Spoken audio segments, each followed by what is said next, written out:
নমস্কার বন্ধুরা, সৃষ্টি সোনা ব্লগে তোমাদের সকলকে জানাই স্বাগত। আশা করি তোমরা সবাই ভালো আছো ও সুস্থ আছো।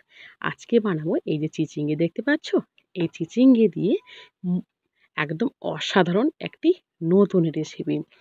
যারা যারা চিচিঙ্গে খেতে পছন্দ করো না, তাদের জন্য বিশেষ করে আমার এই ক্ষুদ্র ভিডিওটি। এখানে আমি মুগ ডাল নিয়ে নিয়েছি 200 গ্রাম। মুগ ডালটাকে আমি কিন্তু খুব সুন্দর করে ভিজিয়ে নিয়েছিলাম। এবার এটাকে বেটে নেব। আর বানাবো কিন্তু মুগ চিচিঙ্গে। তার জন্য এই মুগ ডালটাকে কিন্তু আমি মিক্সিতে সুন্দর করে বেটে, তবে কিন্তু এতে কোনো প্রকার জল দেওয়া যাবে না। মানে ডালটা ধুয়ে একদম জলটা ছেঁকে নিতে হবে, যতটা সম্ভব ডালটাকে ছেঁকে নিতে হবে জল থেকে। আর জলটা থাকলে কিন্তু বেটারটা কিন্তু খুবই পাতলা হয়ে যাবে, তখনই কিন্তু এটা এর ভেতরে কিন্তু পুরটা কিন্তু খুব সুন্দর করে দেওয়া যাবে না। আমি চিচিঙ্গুলোকে এইভাবে লম্বা করে কেটে নিয়েছি, ভেতরের শাঁসটা আমি ফেলে দিয়েছি, দানাগুলো। এবার এখানে আমি দিয়ে দিচ্ছি একদম সামান্য পরিমাণে লবণ আর হলুদ।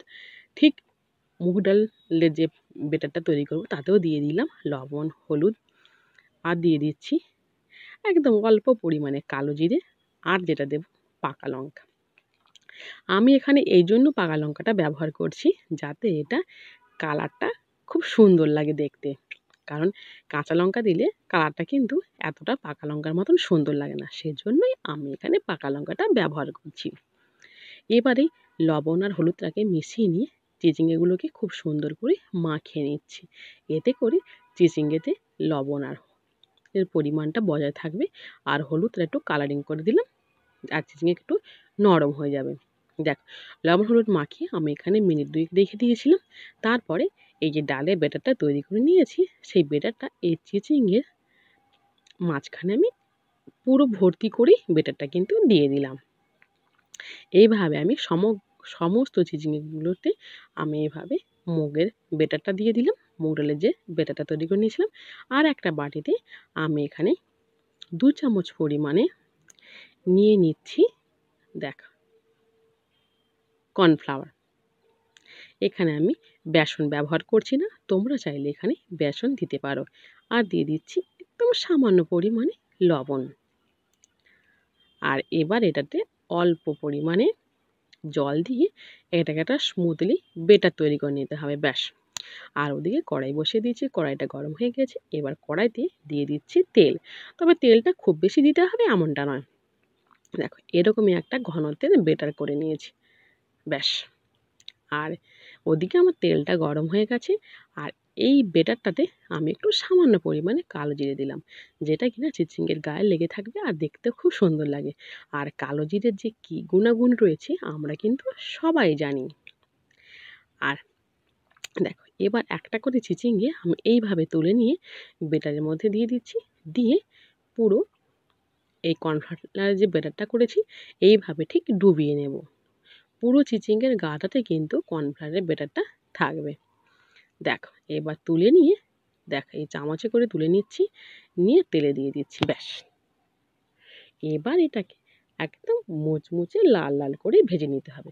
তোমরা চাইলে এতে চালের গুঁড়োও দিতে পারো বা বেসন দিয়েও ভাজতে পারো, তবে আমি এখানে একটু কর্নফ্লাওয়ার ব্যবহার করলাম, ব্যাস।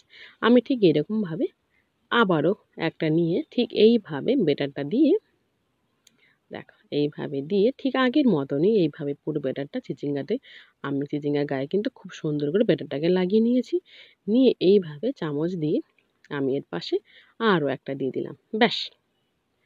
আর এইভাবে লাল লাল করে আমি ভেজে নেব। দেখো, একটা পিঠ হয়ে গেলে অপর পিঠটা উল্টে দিতে হবে। দেখো, এইভাবে লাল লাল করে আমি এটা ভেজে নিচ্ছি,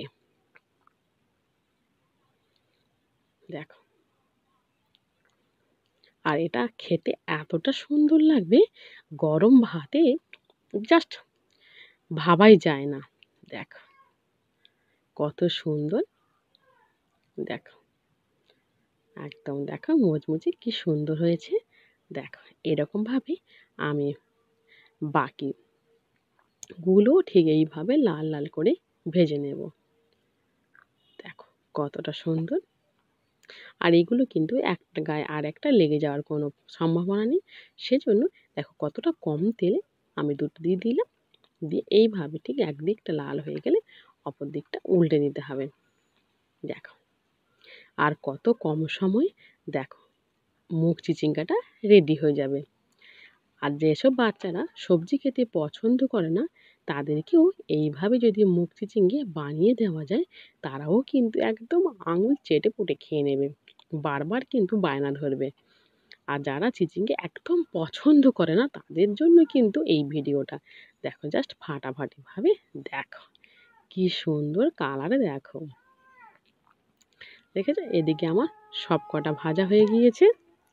দেখো কতটা, দেখো কি সুন্দর দেখতেও যেমন লাগছে আর খেতেও কিন্তু সুন্দর লাগবে। দেখো কতটা সুন্দর ভাজা হয়েছে। আর দেখো পাকা লঙ্কা দিয়েছি বলে দেখো ভাজার পরেও কালারটা কত সুন্দর দেখাচ্ছে। আর এতটা মুচমুচে হয়েছে যে যেন মনে হয় যেন একটা খেলে যেন মনে হয় আরও যেন এক নিমিষের মধ্যে যেন সব কটা খেয়ে নিতে পারি। আমি একটা প্লেটে দেখো একটা একটা করে সাজিয়ে দিচ্ছি। কতটা সুন্দর হয়েছে দেখো। এইভাবে যদি তোমরাও বাড়িতে একবার মুগ চিচিঙ্গে বানিয়ে খাও দেখবে তারপর শুধু বাজারে গেলেই মনে হবে যে আমি যদি একটু চিচিঙ্গাটা কিনে আনতে পারি তাহলে চটজলদি এইভাবে বাড়িতে খুব সহজেই মুগ চিচিঙ্গে বানানো যাবে। দেখো কত সুন্দর, দেখো একদম। আর এত সুন্দর একটা অসাধারণ রেসিপি যেটা কিনা সকলের কাছেই খুব সুন্দর লাগবে। দেখো একবার বাড়িতে বানিয়ে খেও, বাচ্চা বয়স্ক সবাই কিন্তু একদম আনন্দ সহকারে খাবে। এটা এটা কিন্তু মুড়ি কিংবা ভাতে, একদম গরম ভাতে জাস্ট, এছাড়াও যদি জল ঢালা ভাত রাতে যদি অনেক সময় জল ঢালা ভাত থাকে তাহলে তার সঙ্গে একটু তেলে ভাজা না হলে যেন ভালো লাগে না। ঠিক সেই সময় এরকমই যদি একটু মুগ চিচিঙ্গে থাকে তাহলে তো অসাধারণ।